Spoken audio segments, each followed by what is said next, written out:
In today's video, I'm going to teach you how to fix CapCut lagging problem.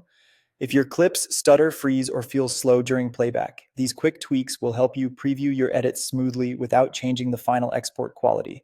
First, click an empty area of the timeline so no clip is selected. This ensures you're changing global preview settings, not a specific clip. Look above the preview window for the button that currently says full. That controls the preview playback quality.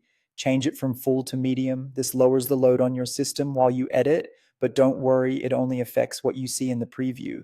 Your exported video will still render at the original quality and resolution. Next, click an empty area of the timeline again, then go to Details in the top right.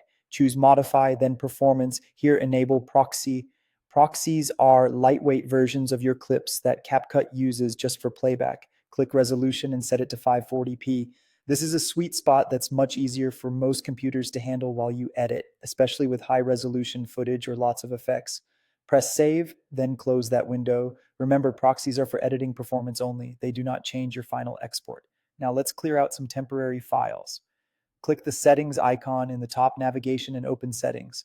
Find the Cache section. Click the trash icon next to cache size, then confirm clear cache files. This removes accumulated temporary data that can slow CapCut down over time, similar to tidying up your workspace so the app runs more efficiently. There's one more performance tweak to try.